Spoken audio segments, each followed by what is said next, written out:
Assalamualaikum warahmatullahi wabarakatuh. Kita berjumpa lagi di channel SDA Sukses. Di video kali ini kami akan membahas uh, supaya peternak pemula itu tidak merugi agar sukses. Nah, ini kita bahas di video ini. Apa yang penyebab supaya teori-teorinya supaya peternak sapi itu, peternak pemula terutama, tidak merugi. Tapi sebelum lanjut ke videonya, bagi sobat semuanya yang belum menekan tombol subscribe, silakan untuk menekan tombol subscribe, dilanjutkan tekan lonceng, like, komentarnya kami nantikan, dan share video ini ke sosial media sobat semuanya. Terima kasih.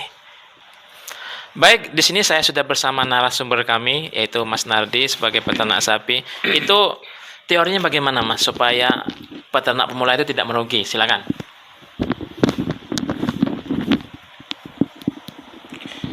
Supaya tidak merugi ya, itu gampang sebenarnya. Jelas hasil kalau kita itu memelihara ternak itu, baik babon atau kita melihara pedetan atau kita mau melihara jantan untuk penggemukan, itu kalau supaya tidak rugi itu, kalau sudah tahu teorinya itu jelas tidak rugi. Yang pertama, kalau kita tuh memelihara babon ya, pastikan babon yang kita beli sudah bunting. Itu sudah jelas tidak rugi. Biasa memastikan babon sudah bunting itu berapa bulan? Ya, kalau di Jawa itu ada aktenya biasanya di Jawa itu. Gitu. Kalau di belantik-belantik sini ya kita mendeteksi sendiri. Gitu ya. Di antara ciri-ciri sapi bunting itu. Yang sudah kita unggah videonya. Yang penting yang jelas kalau kita itu ketemu babon yang sudah bunting, beli aja itu. Itu jelas tidak rugi, jelas untungnya itu. Yang kedua, kita itu ketemu ciri-ciri babon yang super lagi baik. Super lagi baik. Ada yang babon baik, ada yang babon super. Kalau babon super itu sudah jelas baik.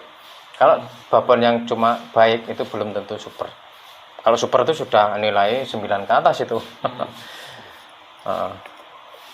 Yang ketiga, kalau kita melihara babon itu yang penting dia itu tidak ada ciri-ciri broyongan. Bagaimana ciri-ciri sapi yang broyongan nanti kita jelaskan video yang akan datang ya. Yang kita akan datang sudah. Nanti kita unggah. 3 poin itu kalau mau melihara babon, dia itu sudah jelas bunting, atau ketemu babon, ciri-ciri babon yang super dan bagus. Yang ketiga, tidak ada ciri-ciri sapi itu broyongan. Itu kalau 3 itu dihindari atau ketemu itu jelas untung. Yang kalau kita mau memelihara penggemukan itu, kita tuh harus lihat dulu sapinya itu, sapi calon jantannya itu, baik pedetan atau yang jantan itu mau digemukan. Kita lihat dari fisiknya itu tidak cacat. Yang penting tidak cacat. Cacat kaki, buntut, kuping dan sebagainya. Kalau cacat kan sulit dijual, itu sulit. Yang kedua, sapi itu tidak lagi sakit. Waktu kita beli tidak sakit berat. Sakit berat itu bisa ditandai bulunya jegrik, atau dia itu mencret yang sampai cair itu, mencret sampai air yang keluar air, itu sakit berat itu. Kurus biasanya ada itu. Itu kalau ketemu yang kayak gitu nggak usah dibeli. Itu sapi itu dandani itu biaya banyak lagi, malah bisa juga merugi. Yang ketiga, kita lihat kulitannya sapi itu. Kulitannya itu tebal. Calon pedetan atau calon jantan yang akan kita pelihara itu, kita lihat kulitannya itu tebal, kelihatan kendu, bergaris-garis, ditandai dia itu garis-garis gitu. Kulitannya kulitan tebal, termasuk kulitan tebal itu bisa calon sapi besar, itu cepat gemuk kalau dipelihara. Kalau mengkrul-mengkrul itu gimana? Ya itu bagus itu, kendu, kelihatan kendu. Sapi itu kelihatan kendu, kulitannya itu kelihatan kendu. Yang keempat, kita lihat teracaknya. Teracak sapi yang akan kita pelihara, jantan atau pedetan, itu kelihatan besar-besar, tegap, besar-besar. Atau kalau kita lihat itu istilah orang Jawa itu, teracak itu batok tegap gini, besar, ndak ndelosor itu. Ndak kukunya teracak itu memanjang itu itu harganya itu mengurangi kuku yang panjang-panjang itu. Itu biasanya kalau kukunya panjang itu penyebab kandangnya kotor itu bisa panjang itu. Kukunya memanjang itu. Yang keempat kan teracaknya kita lihat besar, kakinya tegap. Yang kelima kita itu harus kritis juga masalah warna bulu. Warna bulunya? Kita itu sesuai daerah masing-masing ya. Kalau untuk penggemukan ya nggak masalah warna bulu. Kalau di daerah sini ya, daerah sini itu warna bulu itu juga mempengaruhi harga. Oh, bisa mempengaruhi harga. Misalnya sama-sama simental ya. Simental kan warnanya merah biasanya. Iya. Atau putih merah itu marble itu ya. Itu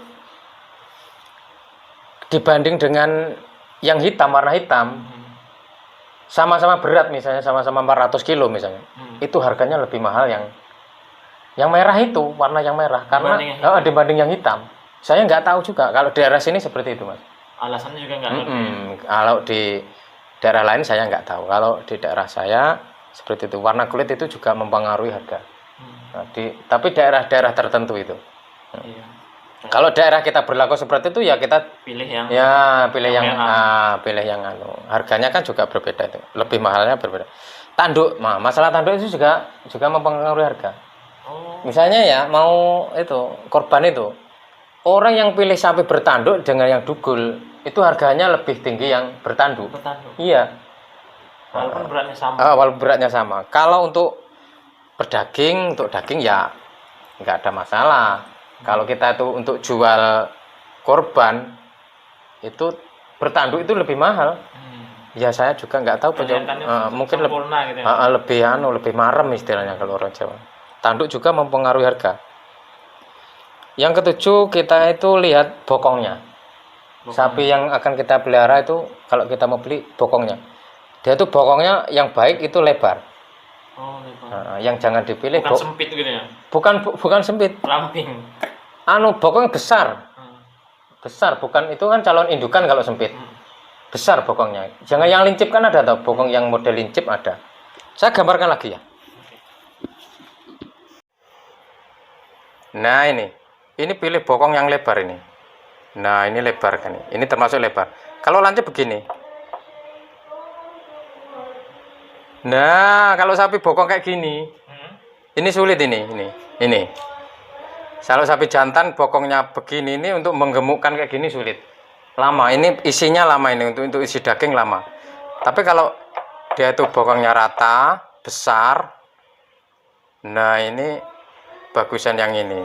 Nah, teracaknya besar, dia tuh tegap. Nah, masalah dia tuh jenis apa gitu itu enggak.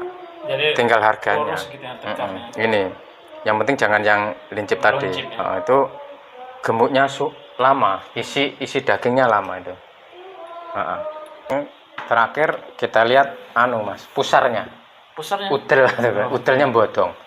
Kalau udelnya memanjang ada agak gelambir ke bawah itu baik jantan maupun calon petetan itu lebih bagus yang ada udel bodong daripada yang tidak.